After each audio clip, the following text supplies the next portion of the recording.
Habib Utsman bin Yahya. Mengapa orang percaya? Karena dia ngaku cucu Nabi. Dan saya baca di Google, ini di Google ya, belum tentu aslinya, di Google, Jalan Kiai Haji Mas Mansur, klik di Google, Jalan Kiai Haji Mas Mansur Jakarta, seberangnya sudah berubah menjadi Jalan Mufti Batavia Habib Utsman bin Yahya.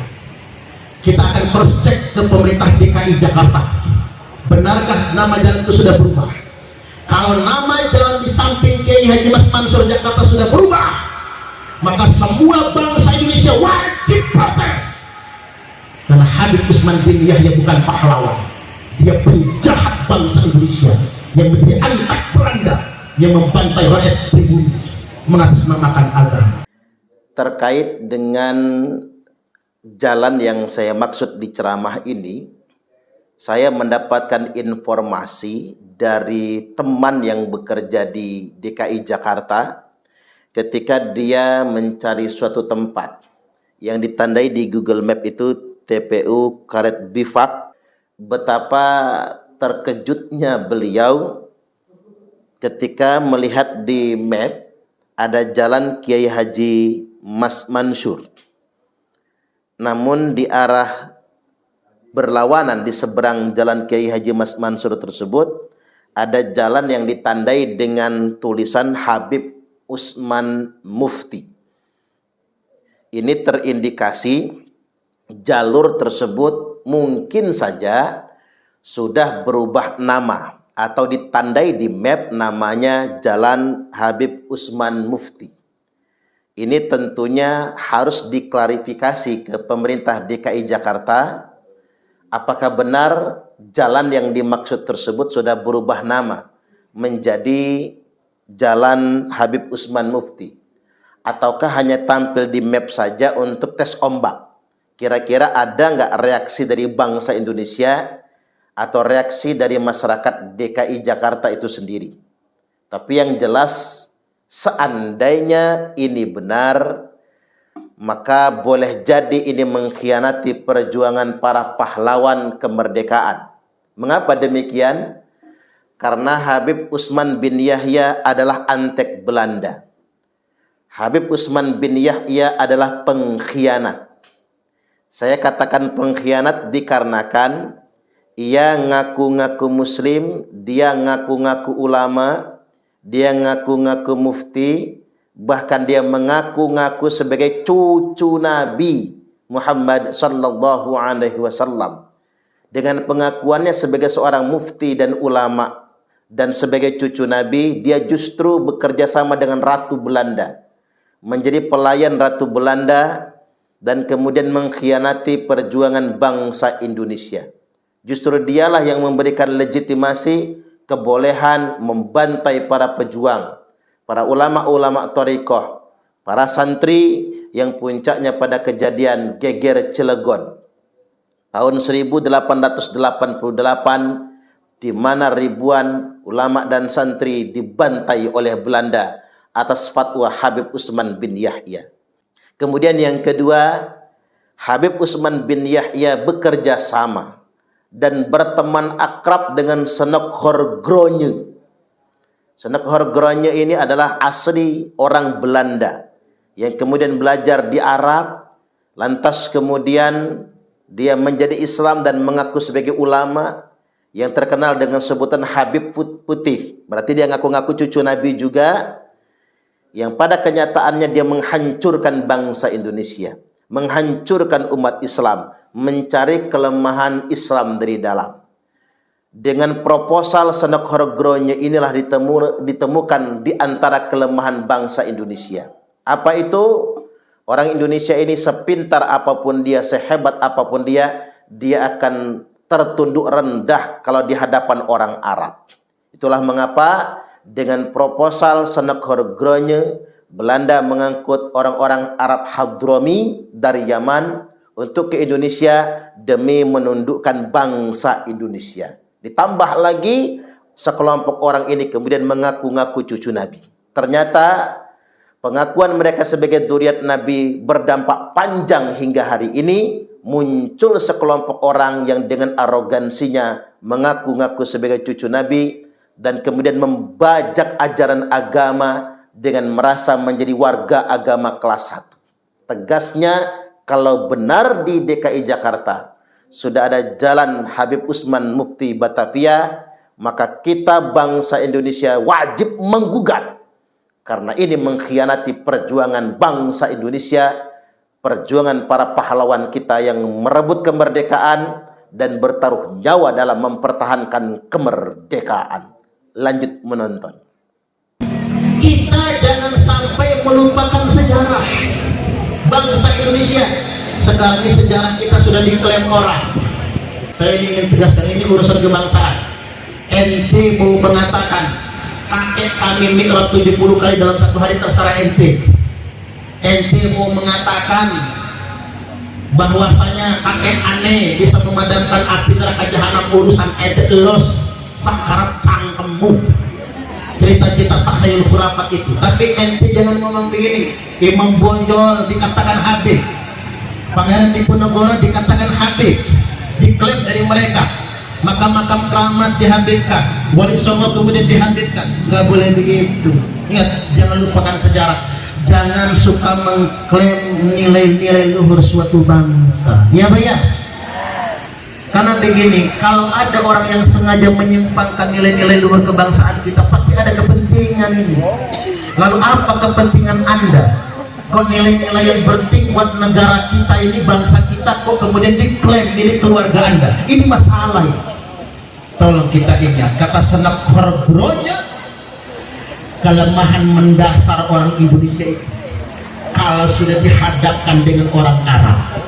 Halo? Orang Indonesia itu punya kelemahan. Kalau sudah dihadapkan dengan orang Arab, orang Indonesia ini sehebat apapun kedudukannya, semulia apapun orangnya di tengah-tengah masyarakat, setinggi apapun ilmunya di pesantren, nunduk kalau dihadapkan dengan orang Arab. Maka atas dasar rekomendasi Senak Khorbronya, VOC Belanda, ingat VOC Belanda mengundang, membawa orang-orang Yaman untuk datang ke Indonesia. Buka sejarah. Tahun 1802 gelombang, orang-orang dari Hadramaut diangkut oleh Belanda ke Indonesia, dan sampai di Indonesia orang Indonesia manut karena mukanya muka Arab. Apalagi mereka datang ke Indonesia ngaku-ngaku sebagai cucu Nabi. Ya, orang Indonesia percaya, Bu. Tapi jangan pernah lupakan sejarah. Pangeran Diponegoro itu Belanda nggak bisa nangkap, VOC nggak bisa nangkap. Siapa yang berkhianat menangkap Pangeran Diponegoro? Sahabatnya sendiri, seorang Habib. Karena yang ngomong Habib orang Islam, ngaku cucu Nabi. Pangeran Diponegoro percaya. Maka pas bulan Syawal, Idul Fitri, beliau mau diajak menemui Gubernur Jenderal Belanda, Jenderal Koch namanya, nggak tahu bacanya kayak apa, Van Koch namanya. Ketika ditemui, beliau ditangkap, beliau ditipu oleh saudara sendiri yang katanya sesama Islam, yang katanya sesama Muslim, ngaku cucu Nabi. Nipu Pangeran Diponegoro. Itulah sebab Pangeran Diponegoro ditangkap, dipenjarakan sampai beliau wafat, meninggal dunia. Itu pahlawan kita. Hancurnya Kesultanan Banten gara-gara siapa? Syarifah Fatimah yang menghancurkan. Kita ini Bapak Ibu dimanipulasi oleh orang-orang yang ngaku-ngaku cucu. Biar saya ingin lebih tegas lagi, saya ingin sampaikan sejarahnya, hadisnya, biar kita ini ingat. Thumma fitnatu sarra, hati-hati kata Nabi, nanti akan datang fitnah di zaman kemerdekaan, ujian di masa kelapangan. Dakhaluha min tahti qodama rajulin min ahli baiti.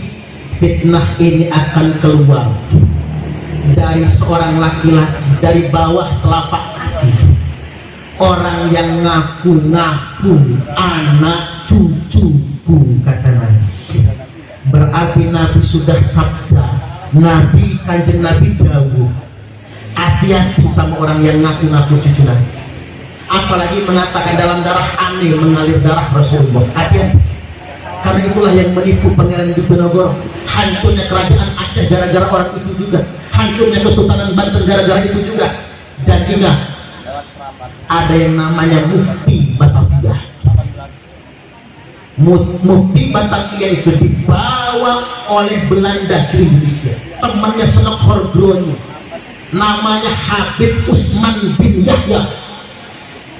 Dialah yang memfatwakan geger Cilegon, Kiai Wasid, muridnya Syekh Abdul Karim, dan para pejuang yang ada di Banten Cilegon itu mereka pemberontak negara halal darahnya. Maka Belanda membantai pejuang-pejuang di Cilegon. Kiai Wasid beserta pasukannya, siapa yang berfatwa? Habib Usman bin Yahya. Mengapa orang percaya? Karena dia ngaku cucu Nabi.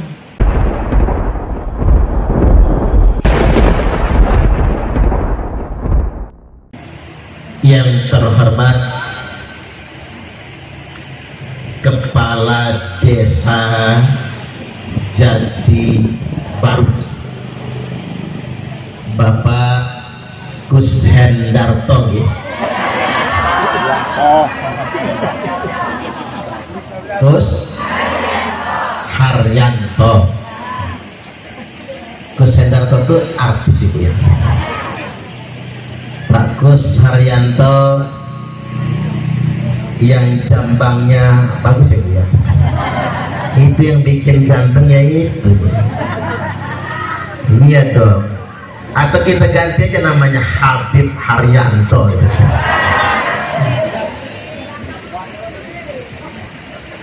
Apa Bu? Selanjutnya yang saya hormati beserta jajaran pemerintah Desa Jati Baru, hingga Pak Kadus atau Pak Bayan, ketua-ketua RT yang hadir pada kesempatan kali ini. Selanjutnya yang kami hormati dan kami ta'zimi, yakni Romo Kiai Agus Sugiharto, Agus Sugiharto. Semoga beliau sugihnya sugih harta, bukan sugih istri, sugihnya sugih harta. Selanjutnya yang saya hormati sesepuh kita, sahabat saya Bapak Haji Hermanto, yang beliau istiqomah ngaji di tempat beliau bersama Yai Cecep Badrudin, sungguh luar biasa. Dan beliau ini adalah orang yang setia dalam ngaji, juga setia dengan istri. Kira begini, buktinya bukti dan tambah subur ya Bu ya, tanda disayang suami. Padahal Pak Herman niki kumisnya mantap, niku kumis idola para janda. Ini persis sama kumis ini Kang Nurwanto. Kang Nurwanto ini Laskar Sabilillah Pak Kades. Jadi kalau beliau sedang libur berdinasnya, beliau ngawal saya, nemenin lah, bukan ngawal, nemenin. Dan saya senang kalau ngajak Kang Nur memang dulu. Kumisnya itu yang bikin meleleh itu yang luar biasa.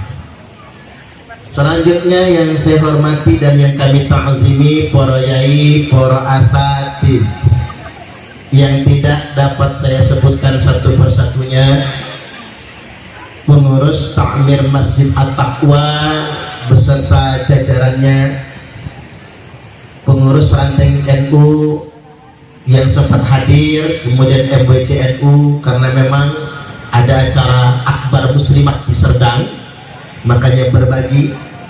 Khususnya hari ini pengurus Majelis Taklim Al-Hidayah. Niki Al-Hidayahnya tingkat kecamatan apa desa? Oh, pengajian Al-Hidayah tingkat desa. Pengurus sekali lagi Majelis Taklim Al-Hidayah Desa Jati Baru beserta bapak-bapak dan ibu-ibu yang hadir pada kesempatan sore hari ini. Apa kabar Bapak Ibu, sehat? Ibu-ibu sehat? Yang paling depan ungu ya warnanya. Ungu ini janda loh Bu. Ungu itu apa ya? Sedang bahagia artinya.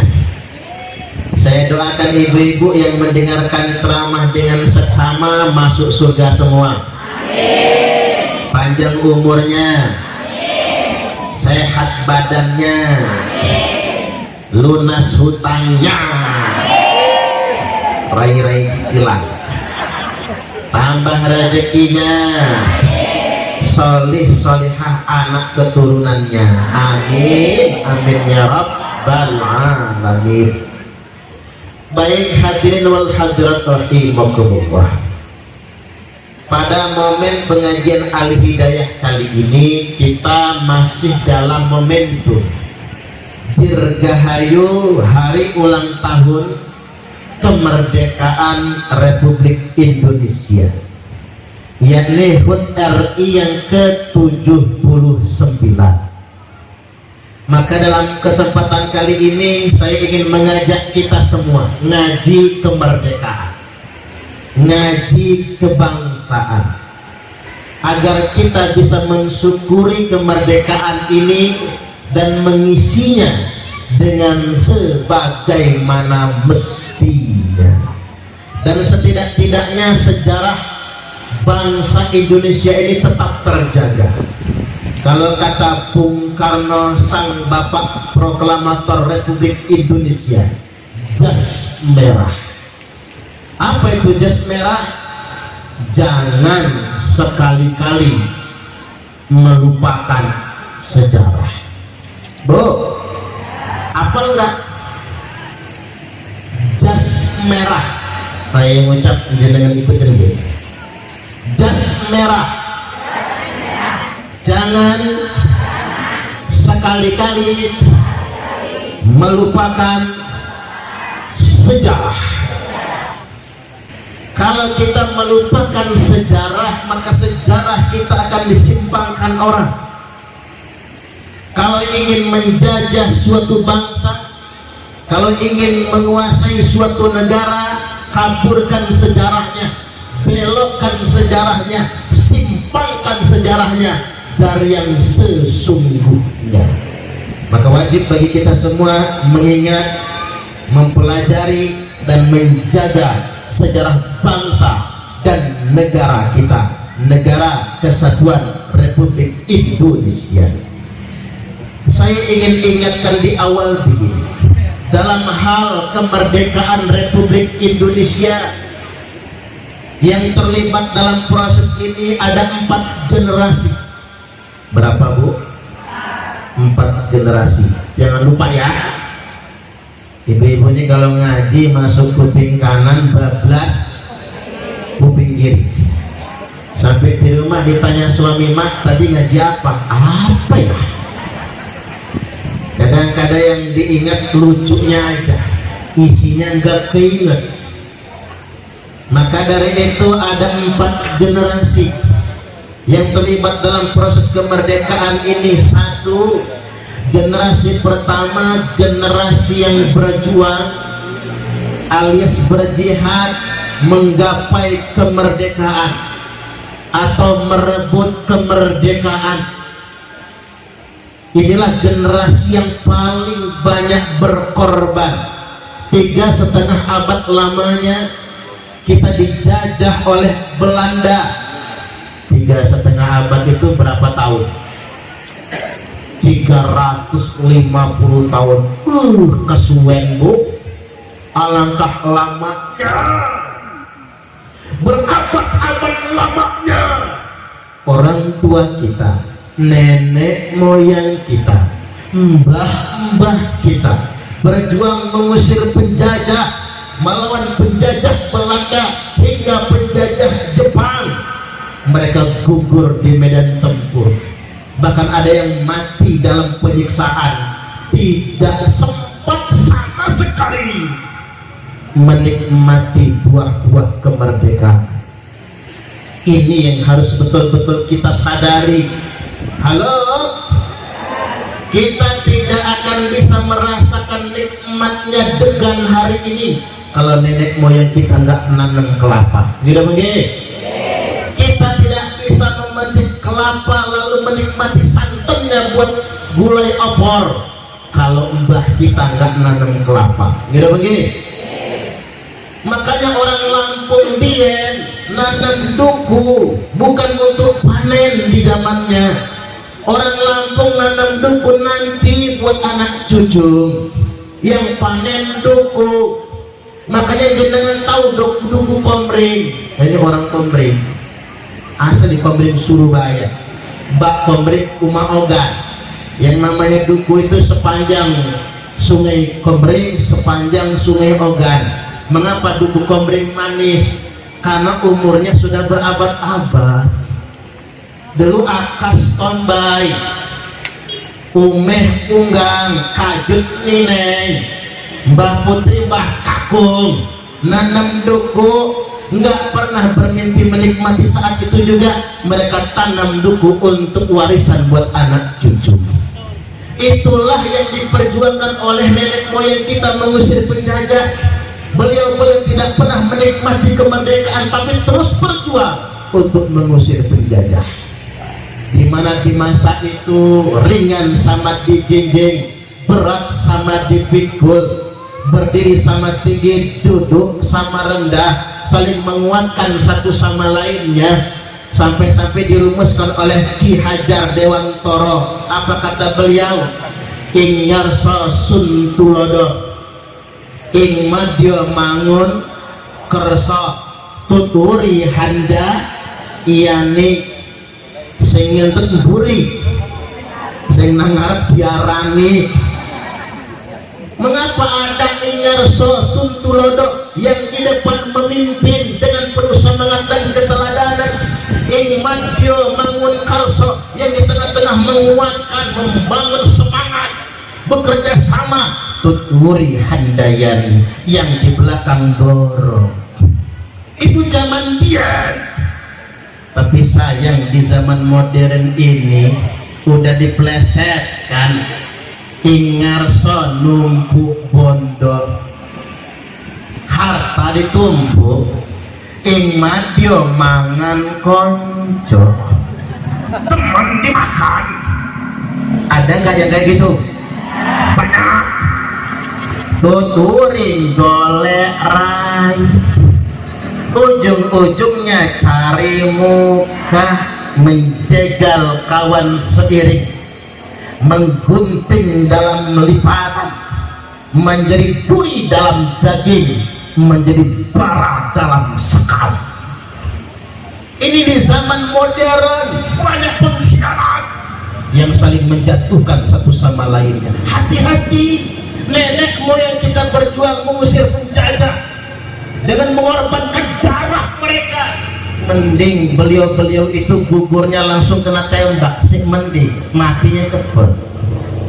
Banyak juga di antara beliau-beliau para pahlawan pejuang kita itu mati disiksa terlebih dahulu. Pangeran Diponegoro disiksa, termasuk juga pahlawan Lampung Raden Imba Kesumaratu II. Tahu nggak Bu? Tuh kan banyak yang nggak tahu. Raden Imba Kesumaratu II, bapaknya Raden Intan II. Raden Intan niku adalah pahlawan Lampung. Bapaknya ditangkap Belanda, disiksa, dibawa ke Batavia, Jakarta, lalu dibuang ke timur Belanda, lalu disiksa, lalu wafat, gugur, meninggal dunia.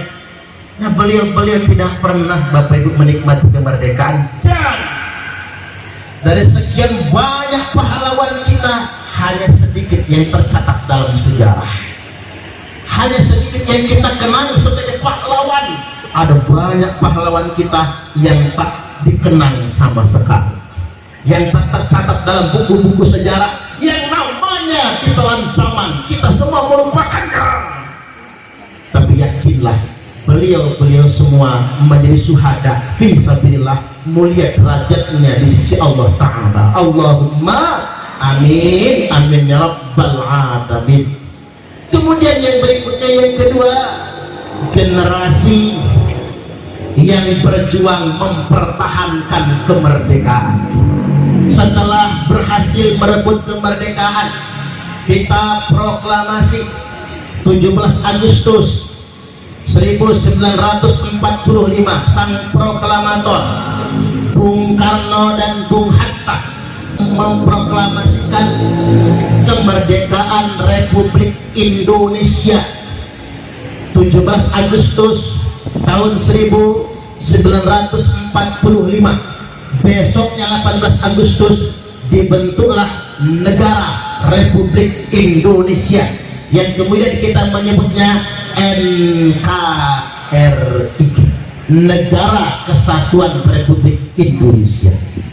Ketika Indonesia proklamasi, Belanda nggak terima, maka sekutu diboncengi oleh Nica. Tahu Nica kan? Belanda pokoknya ya.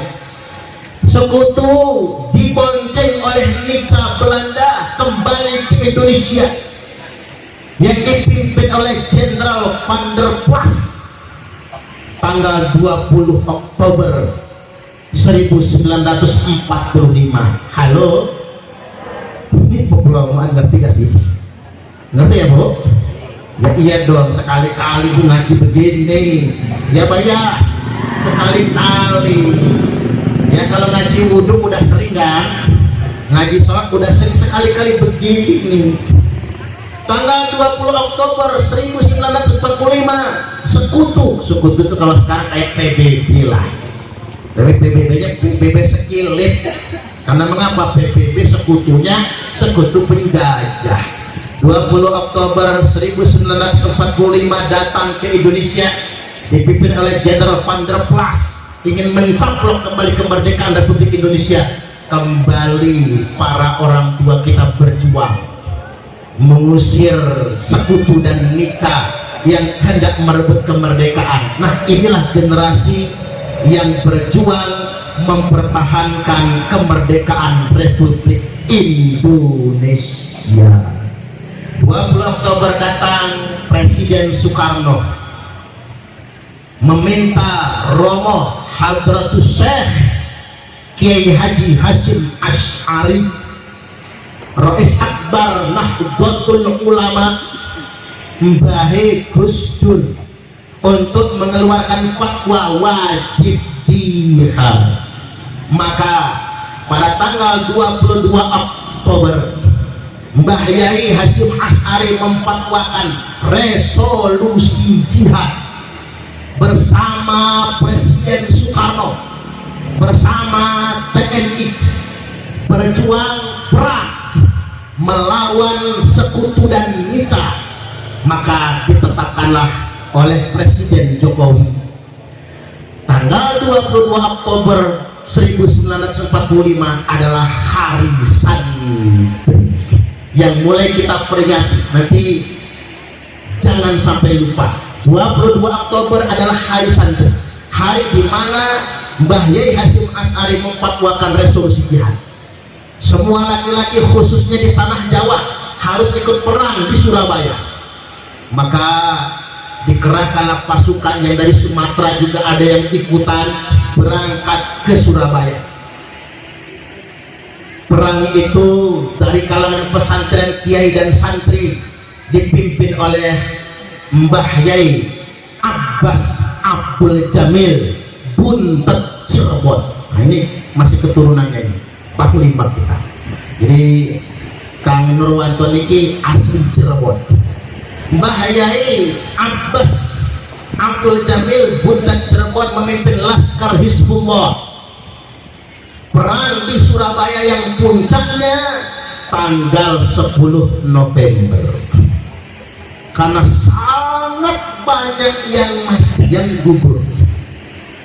Sampai 10.000 lebih kiai, santri, orang tua kita yang berjuang gugur di medan tempur dalam peristiwa 10 November. Ditandai puncaknya tewasnya Jenderal Malad, Jenderal Inggris.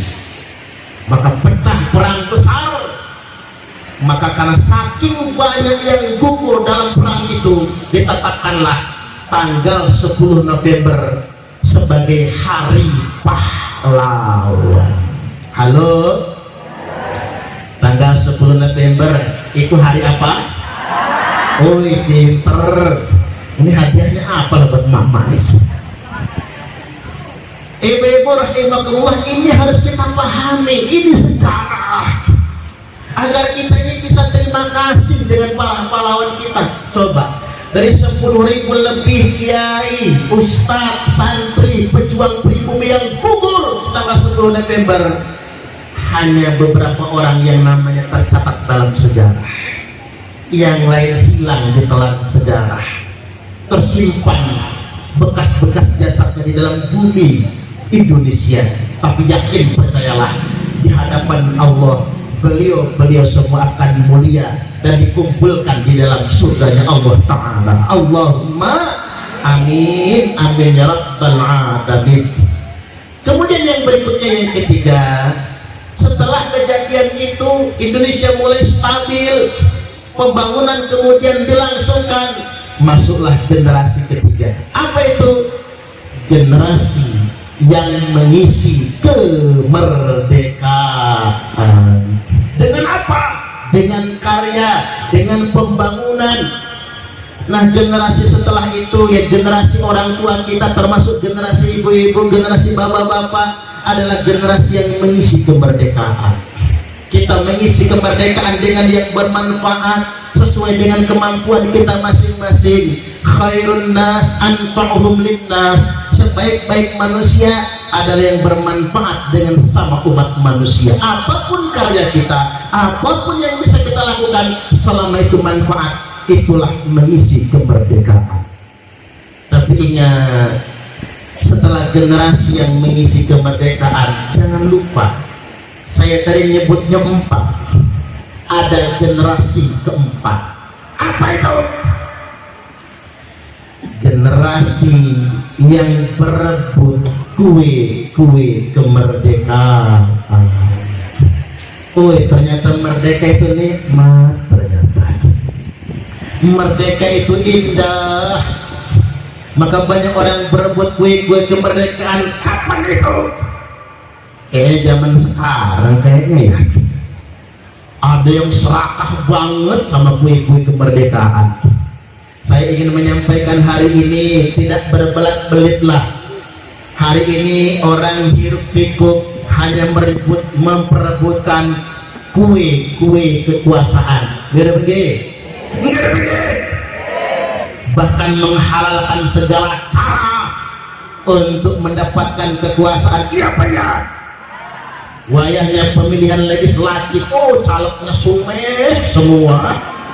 Jalan kaca dibuka, numpang lewat bapak ibu, mohon doa restunya. Kalau senyum sampai businya kelihatan. Begitu sudah jadi, lupa pengajian gak pernah datang. Ya bayar. Bahkan yang saya sangat sayangkan, bukan cuma orang-orang yang berpolitik yang merusak bapak ibu, kadang-kadang kita juga ikut-ikutan rusak. Pemilu 2024 adalah pemilu paling brutal sepanjang sejarah Republik Indonesia, di mana orang baik nggak akan terpilih kalau nggak punya picis. Ya banyak. Ada emak-emak pasang spanduk di depan rumah, nggak terima kalau gocap. Tapi kalau nopek 200.000 gua coblos. Kadang-kadang kita yang merusak, ada caleg ngasih gocap, kita mencibir. Calegnya pelit, cangkemnya ngomong pelit, duit gocapnya masuk juga. Ini mulut emak-emak. Begitu ada caleg ngasih 100.000, ya insya Allah nyoblos bapak. Insya Allah belum bisa dipercaya. Cangkemnya insya Allah. Ternyata semua caleg diambil semua. Begitu ada caleg ngasih 200.000, baru siap saya nyoblos bapak. Iya 200.000. Kenceng siapnya. Begitu ada caleg ngasih 300.000, siap saya janji bersama keluarga saya nyoblos bapak semua. Mantap ini 300.000. Begitu ada caleg ngasih 500.000, siap saya nyoblos bapak. Bapak juga boleh coblos saya. Ya kacau begitu. Ini hancur bapak ini. Gimana kita mau punya pemimpin yang baik?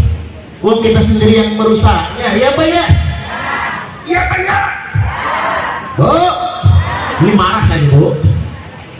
Yuk mulai hari ini ibu-ibu insya Allah yang kemarin sudah berlalu, yang lalu biarlah berlalu. Lupakan saja semua, wis kado. Wis kado kan? Udah kalau diterima. Karena emak-emak ini begini, suaminya ngasih duit 100.000 aja sehari masih monyong. Apa kata suaminya? Kalau monyong, ya nggak cukup lah 100.000. Ke pasar beli apa?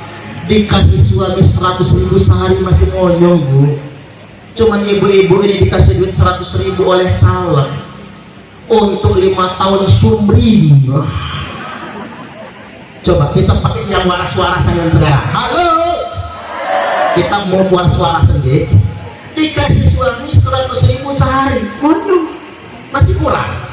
Tapi dikasih caleg 100.000 untuk 5 tahun, langsung sumring. Nah ini harus kita introspeksi diri agar kita ini nggak dikibuli lagi. Ujung-ujungnya begini, kita lihat sekarang 2024 ini, orang hanya berpikir berebut kekuasaan. Coba lihat di atas Bu, sekarang ini di mana-mana selalu ingin diwujudkan calon tunggal lawan kotak kosong. Ini kan merusak demokrasi. Dengarin para politisi, negara bukan punya Anda saja. Cocok. Tepuk tangan loh. Saya ini belain dengan jenengan Bu. Dengar politisi, negara bukan punya kamu saja. Mereka itu enak Bu, jadi presiden, jadi menteri, jadi anggota DPR, jadi gubernur, bupati. Itu yang membiayai rakyat, gitu. Yang kasih Pak Kades, tapi Pak Kades semua bagus. Jadi Kades itu saya mau bahas Pak Kades dulu, biar Pak Kades kita hibur dulu ya. Kalau Pak Kades yang ada dana desa itu, gaji Pak Kades itu berapa Pak per bulannya? 2,5 juta apa 3 juta? Hah? 2.320. Itu gaji Kades. Nggak enak jadi Kades juga enak. Gaji 2.320 itu nggak cukup untuk balikin kunjungan. Gaji cuma 2.320.000, yang munjung banyak. Belum lagi yang minta bantuan itu ini, Bapak Ibu luar biasa. Tapi kita lihat pejabat yang lain, anggota DPR, eksekutif, presiden, menteri sampai bupati, mereka punya rumah dinas, rumah jabatan, ngapurung rumah jabatan, rumah dinas itu Bu, para pejabat di atas itu sampai terasinya rakyat yang bayar. Mereka pakai listrik, kamarnya AC semua. Hei Pak Menteri, rumahnya apa sih yang membuat Anda menyakiti hati rakyat? Apa sih yang membuat Anda korupsi? Kayak Menteri Kominfo itu Joni Plate, sampai sinyal itu ke kampung dikit hilang sekarang gara-gara korupsi 8 triliun. Apa sih yang membuat Anda semua korupsi? Anda enak, Anda bahagia, gaji gede, tunjangan gede, listrik di rumah dinas dibayari rakyat, kamar full AC, ruang tamu full AC, rakyat yang bayar. Odol, sabun mandi, rakyat yang bayar. Saya ini lagi gedek ini, walaupun sini lagi gedek. Gedek itu ketika pejabat, ketika penguasa nggak mikirin rakyat. Yang dipikir adalah perutnya dewek sama koneksinya.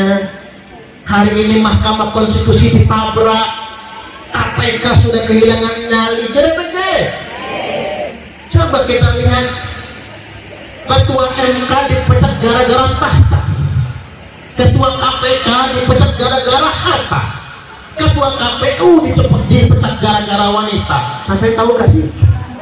Tahu lah. Ketua KPK, Ketua MK dipecat gara-gara tahta. Ketua MK nih lembaga paling terhormat, Ketua KPK dipecat ketua KPU dipecat gara-gara wanita. Lengkap sudah derita kita, harta tahta wanita. Padahal mereka enak jadi ketua KPK gajinya gede, jadi ketua MK gajinya gede, jadi ketua KPU gajinya gede. Mengapa Anda masih mengkhianati sebagai rakyat jelata? Kan dijatuhkan nasib kami kepada anda semua yang ada di sana. Ini penting Bapak Ibu, ketika penguasa nggak diingatkan. Saya ingin sampaikan begini, hasrat berkuasa itu mirip dengan orang yang sedang jatuh cinta. Kalau orang sedang jatuh cinta nggak bisa diingatkan, dia begitu, tai ayam terasa coklat.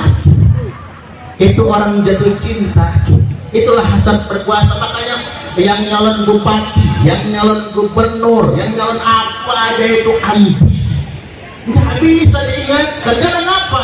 Ibarat orang sedang jatuh cinta, ambisi sedang menyala. Tapi ingat, saya ingin sampaikan begini, rumus rakyat kepada penguasa itu bagaimana? Satu, kalau penguasanya baik, kerjanya bagus, buka jalan selebar-lebar, dukung program pemerintah, jangan dingin-ngiri. Pak Jokowi bikin IKN, bagus tidak? Bagus, itu demi marwah kita sebagai sebuah bangsa dan bernegara. Pak Jokowi bikin jalan tol, bagus tidak? Bagus, itu manfaat. Gara-gara ada jalan tol, Pak Yai Agus Sugiarto sudah siap-siap ngeboyong ibu-ibu ziarah ke Palembang. Tepuk tangan. Lihat dong, kalau nggak ada jalan tol, di jalan tol males, budak duduk 12 jam, 18 jam sampai Palembang. Sekarang nggak nyampe 3 jam nyampe kita Palembang. Masuk tol Lematang 2,5 jam sudah sampai di kota Palembang. Bagus, harus didukung. Program pemerintah yang bagus kita dukung, bukan jalan selebar-lebarnya. Jangan nyinyir, kalau nyinyir nggak bagus. Tapi ingat, pemerintah juga jangan terlalu dipuji. Pemerintah itu sebetulnya pantangan dipuji, karena kalau penguasa dipuji dia lalai. Lagi bagus programnya kita dukung, kita berikan kemudahan. Jalan kita pelebaran, rumah mau digusur, kasih gusur, yang penting ganti untungnya gede. Mau pakai jalan tol, kasih kebun, kasih tanah, yang penting bagus. Tapi ingat, selagi bagus kita dukung, tapi sebagus-bagusnya penguasa tidak boleh terlalu dipuji. Bahkan sepantaran, kata Umar bin Khattab, penguasa nggak boleh dipuji, karena kalau penguasa dipuji dia lalai. Tapi kalau penguasa salah, wajib diingatkan, dikritik. Yang saya nggak setuju itu ganti presiden, turunkan, chaos namanya. Tapi mengkritik presiden, mengkritik menteri, mengkritik gubernur, mengkritik bupati, mengkritik camat, mengkritik pak kades pun wajib. Karena kata Umar, kalau ada yang menguji aku, ingin aku hampurkan pasir ke muka, karena pujiannya akan melalaikan aku. Tapi siapa yang berani mengkritik aku, kata Umar, itulah yang sayang dengan. Nggak mau kalau aku itu lalai. Ya ibarat monyet, tahu monyet? Monyet itu bu, diantem pakai topan, antem, dihantam badai, anteng, ditiup angin puting beliung, anteng, pegang kencang monyet, nggak jatuh. Tapi ditiup angin sepoi-sepoi, ambruk monyet. Sama penguasa itu dihantam kritikan kayak manapun dia kuat. Tapi kalau dipuja-puji, disanjung-sanjung, dia akan lalai. Makanya jangan mau disanjung-sanjung. Engkau digelar manusia agung. Sadarlah diri, tahu diuntung. Dia begini, kita ini bukan siapa-siapa. Kita baik juga karena Allah. La haula wala quwwata illa billahil aliyyil azim. Hanya kuasa dari Allah Subhanahu wa taala. Jadi kami juga berpesan kepada para pemangku kuasa eksekutif, legislatif, yudikatif, peringkirkan kami rakyat jelata ini. Kayak contoh begini, pemerintah ini kadang-kadang nyelesain masalah nggak masuk akal. Gara-gara anak remaja banyak yang cewekan lalu cowokan. gara-gara suka pacaran akhirnya kecelakaan meteng pun kecelakaan bisa meteng. Gara-gara kecelakaan meteng akhirnya pemerintah untuk menghindari itu semua bikin aturan, dibuatlah peraturan pemerintah yang sudah ditangani oleh presiden, yang salah satu diantaranya itu menyediakan alat kontrasepsi alias kondom di sekolah. Aduh, mapas, iya hancur anak kita Bu. Nanti kita dibagiin sama anak-anak dibagi kondom nih. Niki gua ya. Jadi pengen nyobain, jangan macam-macam. Nah, saya pikir pemerintah ini bukan menyelesaikan masalah, tapi malah nambah masalah. Gitu begini. Jadi kalau mau menyelesaikan masalah itu harus berbasis pada kearifan lokal. Bangsa kita ini bangsa beragama, punya nilai luhur budaya Indonesia. Kalau dibagi kondom itu cara barat. Sekolah di Amerika dan Eropa emang kayak gitu. Tapi kalau dilakukan di Tanjung Bintang, aduh, apa jadinya?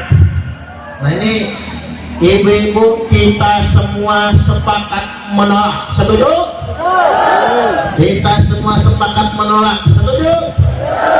Biar dengar pemerintah, mohon maaf Pak Presiden, rakyat Tanjung Bintang nolak pembagian kondom gratis di sekolah itu kan sama saja melegalisasikan perzinahan.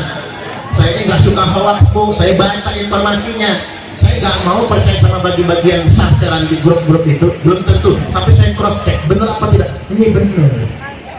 Nah termasuk problem bangsa Indonesia ini kan ketahanan pangan. Saat masalah kita ada ketahanan pangan, solusinya adalah mensejahterakan bangsa, bukan makan siang gratis. Makan siang gratis itu bikin kaya vendor catering. Ya Pak ya. Ini coba tukang-tukang kreatif ya catering udah ngecek. Jangan-jangan gua yang dapatnya. Yang suke tukang catering. Ya kalau tukang cateringnya orang Jati Baru, Jati Indah, Sedang, nggak apa-apa, tonggone dewe. Saudara kita ketika catering adalah calo-calo besar yang mereka meraup itu semua. Coba sehari makan siang gratis itu untuk satu siswa 15.000 sehari loh Bu. Kalau sebulan berarti 450.000. Jenengan suruh milih, mending dapat makan siang gratis dengan anggaran 450.000 per bulan, atau mending 450.000 nya kasih ke emaknya aja. Milih mana? Ya kasih aja ke emaknya. Karena kalau jadi makan siang itu sudah dibancakin Bu, bancakan sono kemari, dicincai duit itu. Begitu sampai sama anak kita tinggal setelur sebelah. Karena ngapa sudah jadi bancakan. Pemborong, pemenang tender, vendor catering itu yang akan mengolahnya. Karena ngapa? Sogok menyogok Indonesia ini luar biasa. Dulu KPK galak, sekarang nggak lagi. Tak ulang deh, dulu KPK galak, sekarang enggak. Karena ngapa? KPK bekerja untuk tujuan politik. Kalau sekarang jadi tangkap KPK ini orang yang memang ditarget untuk masuk penjara, yang nggak ditarget walaupun korupsi triliunan, yo kedai, biarin aja, iyain aja. Ini keadaan bangsa kita hari ini. Saya takut itu dari reformasi jilid 2, takutnya kalau pemerintah nggak segera memperbaiki ini semua. Oke, kita berhitung. Halo, santri saya apa SPP sebulan 300.000. Dari mana hitungnya Bu? 300.000 itu Bu, biaya mondok di situ, biaya sekolah juga begitu, MTS Alia, makan minum dari situ. Berarti makan minumnya 10.000 sehari, 3 kali makan santri, nombok saya bohong, nombok sekali makan 3.000. Coba kalau itu diganti kasih saja ke pondok saya, satu santri 450.000 gratis semua santri di pondok saya. Cocok atau cocok? Tepuk tangan kalau cocok. Ya kan Pak Prabowo ntar lagi dilantik, kita ini presiden kita sebentar lagi Pak Prabowo Subianto, biar didengar sama Pak Prabowo. Pak ngapura di Pak Presiden Prabowo, kami rakyat punya sumbang saran, kalau bisa makan siang gratis sudah, nggak usah dilanjutkan, tapi ganti sekolah gratis dari SD sampai SMA. Tepuk tangan lagi. Ini yang dibutuhkan. Sekarang ini begini Bu, udah SPP bayar, LKS bayar, buku bayar, seragam bayar, belum lagi ongkos sekolah, belum lagi HP, belum lagi kuota, pecah pala orang tua. Ya tadi 300 triliun loh anggaran makan siang gratis itu, 300 triliun per tahun. Itu nolnya berapa Bu? Itu kalau ditulis di kalkulator, error kalkulator. Itu kalau diberikan sebelah semua, tenggelam Lampung sama lautan sebelah itu. Semakin banyaknya itu. Nah kembali lagi bahwasanya kita mengisi kemerdekaan. Nah balik lagi, itu kan buat penguasa, buat pejabat eksekutif, legislatif, yudikatif. Bagi kita yang di bawah, bagaimana cara kita mengisi kemerdekaan? Bagi kita yang di bawah, cara mengisi kemerdekaan dengan cara apa? Boleh orang berbagi kue kekuasaan, berebut kue kekuasaan. Kita berbagi kue dengan sesama, jangan berebut. Yuk kita berbagi, tangan di atas lebih baik daripada tangan di bawah. Cocok atau cocok? Ayo kita bermental kaya. Ini sudah tahun 2024, abad 21 Masehi, abad ke-15 Hijriah. Kita sudah di abad 15 Hijriah, sudah di abad 21 Masehi. Indonesia menatap masa 2045, tahun Indonesia emas atau tahun Indonesia generasi Indonesia emas. Ayo kita bermental kaya. Ibu-ibu ini kaya semua kan? Woi kaya, muka glowing skincare. 10 tahun yang lalu saya ceramah Bu di Jati Baru ini, masih burik-burik mak-mak nih. Iya, bedaknya paling banter pipa. Ya bedak-bedak kayak gitu itu Bu, dibiarkan setengah aja mudah kemaringan persis kayak orang urapan. Ibu-ibu ini glowing, lipstiknya, make upnya make up artis, tebelnya tebel, gayanya sosialita, bawaannya kalau pengajian tas. Zaman biar kan crash gitu ya. Zaman sekarang mah pas bawaannya Bu, begitu masuk digini-giniin jarinya sosialita. Artinya kita kalau penampilan sudah kaya, mental juga harus kaya. Karena banyak orang Indonesia ini rumahnya sudah beton, lantainya sudah keramik, tapi masih menerima PKH.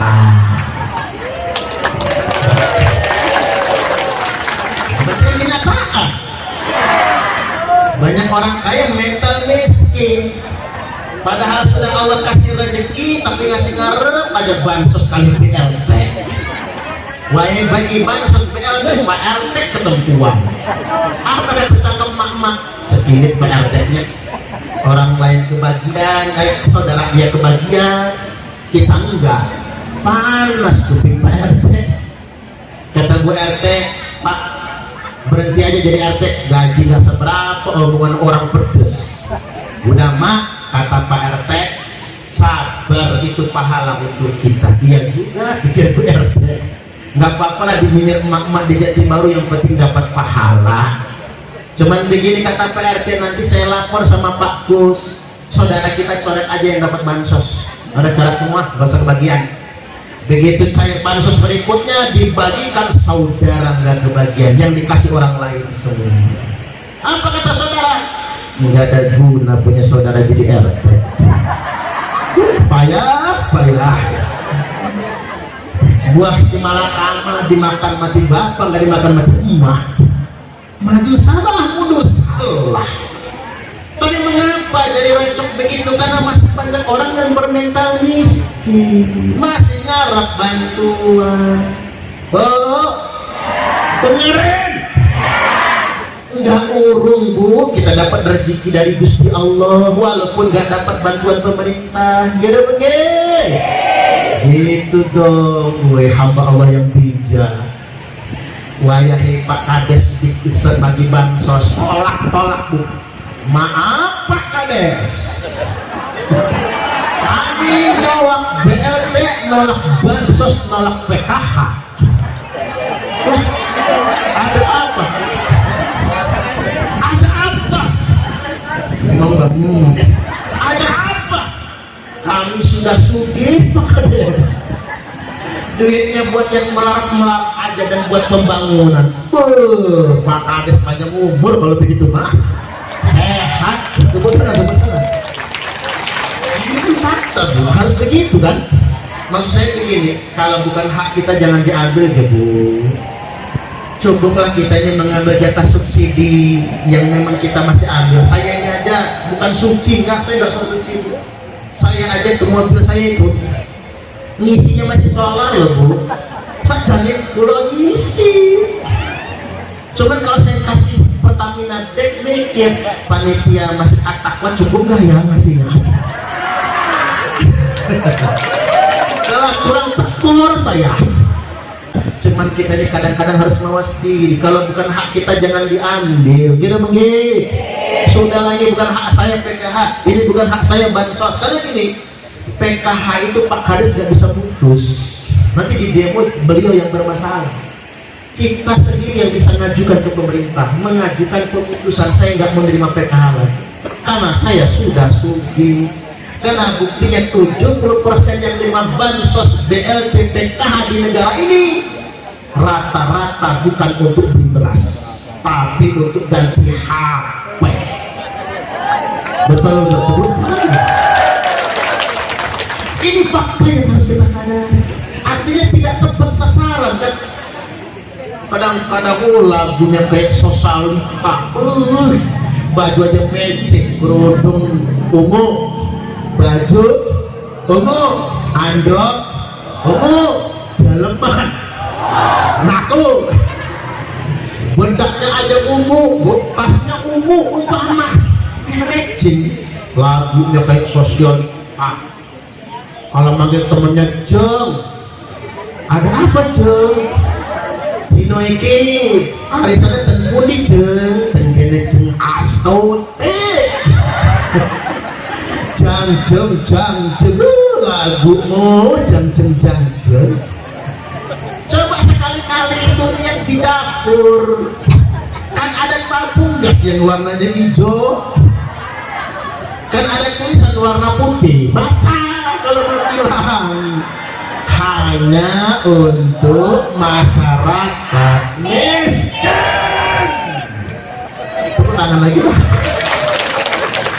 Artinya kita lihat banyak mawas diri, jangan melulu ingin dibantu pemerintah. Pemerintah kita juga beban pikirannya banyak Bu. Apalagi dana desa terbatas kan begitu.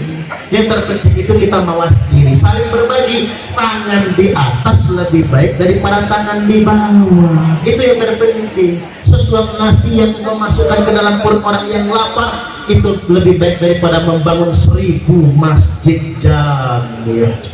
Orang kaya bolak-balik umroh dengan alasan rindu rumah Allah, padahal Allah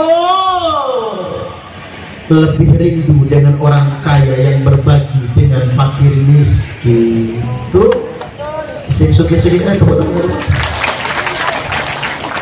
dengerin sugi-sugi. Musal wali umroh gitu. Udahlah sesekali aja umrohnya. Kalau umroh itu 35 juta kali buat 70 juta bagiin aja sama tetangga. Ya nggak perlu. Ya, bagiin aja sama tetangga daripada sombong. Maaf ngomong, umroh 17 kali, unta aja apa lah mas saya. Berarti kalau ke Mekah kenalan sama unta gitu. Muncul takaburnya, muncul sombongnya. Termasuk saya sedang mengusulkan kepada Presiden Jokowi dan mengusulkan kepada Kemendagri Pak Tito Karnavian. Saya mengusulkan umroh program pemerintah daerah itu. Kalau bisa stop aja dulu. Stop aja dulu ya. Karena apa? Yang umroh juga orangnya itu aja. Yang umroh juga tim sukses. Ya banyak. Kadang ngapura jatah anggota dewan dijual. Banyak loh Bu yang ngejual umroh pemerintah itu. Dia dapat umroh dijual 20 juta. Yang umroh orang lain. Artinya itu uang siapa sih yang pada umroh itu Bu? Uang rakyat kan? Ini kritik, jadi nggak selamanya kiai itu harus memuji-muji lah. Ada kalanya dia harus mengingatkan juga. Ini penting buat kita semua. Baik, waktu semakin berjalan. Kita jangan sampai melupakan sejarah bangsa Indonesia. Sekarang ini sejarah kita sudah diklaim orang. Lagu 17 Agustus katanya ciptaan orang dari Yaman, asal Yaman. Belum lagi kemudian apa bendera merah putih dari Yaman kata dia. Belum lagi kemudian simbol-simbol kebangsaan kita, pahlawan-pahlawan ngapura ge. Saya ingin tegaskan ini urusan kebangsaan. Ente mau mengatakan kakek kami mikrot 70 kali dalam satu hari terserah ente. Ente mau mengatakan bahwasanya kakek aneh bisa memadamkan api neraka jahanam, urusan ente los sakarat cangkemmu.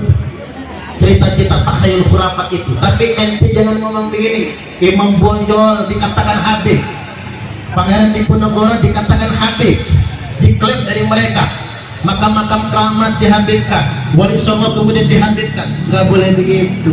Ingat, jangan lupakan sejarah. Jangan suka mengklaim nilai-nilai luhur suatu bangsa. Ya Pak ya? Karena begini, kalau ada orang yang sengaja menyimpangkan nilai-nilai luhur kebangsaan kita, pasti ada kepentingan ini. Lalu apa kepentingan Anda? Kok nilai-nilai yang penting buat negara kita ini, bangsa kita, kok kemudian diklaim milik keluarga Anda? Ini masalah ini. Tolong kita ingat, kata Senak Khorbronya, kelemahan mendasar orang Indonesia itu kalau sudah dihadapkan dengan orang Arab. Halo? Orang Indonesia itu punya kelemahan. Kalau sudah dihadapkan dengan orang Arab, orang Indonesia ini sehebat apapun kedudukannya, semulia apapun orangnya di tengah-tengah masyarakat, setinggi apapun ilmunya di pesantren, nunduk kalau dihadapkan dengan orang Arab. Maka atas dasar rekomendasi Senak Khorbronya, VOC Belanda, ingat VOC Belanda mengundang, membawa orang-orang Yaman untuk datang ke Indonesia. Buka sejarah. Tahun 1802 gelombang, orang-orang dari Hadramaut diangkut oleh Belanda ke Indonesia, dan sampai di Indonesia orang Indonesia manut karena mukanya muka Arab. Apalagi mereka datang ke Indonesia ngaku-ngaku sebagai cucu Nabi. Ya orang Indonesia percaya Bu. Tapi jangan pernah lupakan sejarah. Pangeran Diponegoro itu Belanda nggak bisa nangkap, VOC nggak bisa nangkap. Siapa yang berkhianat menangkap Pangeran Diponegoro? Sahabatnya sendiri, seorang Habib. Karena yang ngomong Habib orang Islam, ngaku cucu Nabi. Pangeran Diponegoro percaya. Maka pas bulan Syawal, Idul Fitri, beliau mau diajak menemui Gubernur Jenderal Belanda, Jenderal Koch namanya, nggak tahu bacanya kayak apa, Van Koch namanya. Ketika ditemui, beliau ditangkap, beliau ditipu oleh saudara sendiri yang katanya sesama Islam, yang katanya sesama Muslim, ngaku cucu Nabi. Nipu Pangeran Diponegoro. Itulah sebab Pangeran Diponegoro ditangkap, dipenjarakan sampai beliau wafat, meninggal dunia. Itu pahlawan kita. Hancurnya Kesultanan Banten gara-gara siapa? Syarifah Fatimah yang menghancurkan. Kita ini Bapak Ibu dimanipulasi oleh orang-orang yang ngaku-ngaku cucunya. Biar saya ingin lebih tegas lagi, saya ingin sampaikan sejarahnya, hadisnya, biar kita jadi ingat. Thumma fitnatu sarra, hati-hati kata Nabi, nanti akan datang fitnah di zaman kemerdekaan, ujian di masa kelapangan. Dakhaluha min tahti qodama rajulin min ahli baiti. Fitnah ini akan keluar dari seorang laki-laki dari bawah telapak kaki, orang yang ngaku-ngaku anak cucuku, kata Nabi. Berarti Nabi sudah sabda, Nabi, kanjeng Nabi jauh, hati-hati sama orang yang ngaku-ngaku cucu Nabi, apalagi mengatakan dalam darah aneh mengalir darah Rasulullah. Hati-hati, karena itulah yang menipu Pangeran Diponegoro. Hancurnya kerajaan Aceh gara-gara orang itu juga, hancurnya Kesultanan Banten gara-gara itu juga. Dan ingat, ada yang namanya Mufti Batavia. Mufti Batavia itu dibawa oleh Belanda ke Indonesia. Temannya Senok Hordroni, namanya Habib Usman bin Yahya. Dialah yang memfatwakan geger Cilegon, Kiai Wasid, muridnya Syekh Abdul Karim, dan para pejuang yang ada di Banten Cilegon itu mereka pemberontak negara halal darahnya. Maka Belanda membantai pejuang-pejuang di Cilegon. Kiai Wasid beserta pasukannya, siapa yang berfatwa? Habib Usman bin Yahya. Mengapa orang percaya? Karena dia ngaku cucu Nabi. Dan saya baca di Google, ini di Google ya, belum tentu aslinya, di Google, Jalan Kiai Haji Mas Mansur, klik di Google, Jalan Kiai Haji Mas Mansur Jakarta, seberangnya sudah berubah menjadi Jalan Mufti Batavia Habib Usman bin Yahya. Kita akan cross check ke pemerintah DKI Jakarta, benarkah nama jalan itu sudah berubah? Kalau nama jalan di samping Kiai Haji Mas Mansur Jakarta sudah berubah, maka semua bangsa Indonesia wajib protes. Karena Habib Usman bin Yahya bukan pahlawan, dia penjahat bangsa Indonesia yang menjadi anak Belanda yang membantai rakyat pribumi mengatasnamakan agama. Ini siapa yang mau berdebat, berdiskusi? Ini fakta sejarah. Jangan mau ditipu sedemikian rupa. Udah lalah kita dijajah oleh Belanda, lalu kemudian mau dijajah lagi oleh orang-orang yang ngaku cucu Nabi. Nah, saya mengurucut dikit lagi deh. Halo, ini cara masih agak galak ya. Terakhir dikit aja lah. Begini Bapak Ibu, summa fitnatu sarra, akan muncul fitnah di zaman kemerdekaan dakhaluha, di mana fitnah ini akan keluar dari laki-laki dari bawah dua telapak kaki, laki-laki yang ngaku-ngaku ahlul baiti, min ahli baiti, yaz'umu annahu minni wa laysa minni. Dia ngaku-ngaku anak cucunya kanjeng Nabi, dia ngaku-ngaku sebagai durian Nabi, wa laysa minni, padahal dia bukan anak cucuku. Wa innama awliya'i al-muttaqun, karena anak cucuku hanyalah orang-orang yang bertakwa, wali-waliku hanyalah orang-orang yang bertakwa. Artinya saya ingin tegaskan, hati-hati dengan orang-orang yang ngaku-ngaku anak putunya kanjeng Nabi. Manidda'a qauman laisa lahu fihim nasabun falyatabawwa maq'adahu minan nar.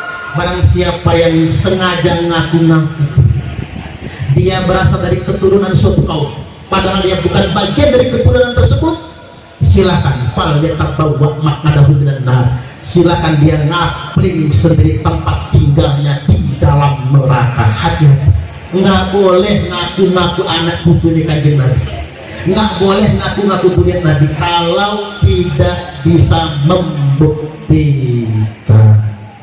Nah, alhamdulillahnya Bapak Ibu, kalau kita ingin urut sejarah, Lampung ini juga ada durian Nabi, insya Allah ya, belum dipastikan siapa itu.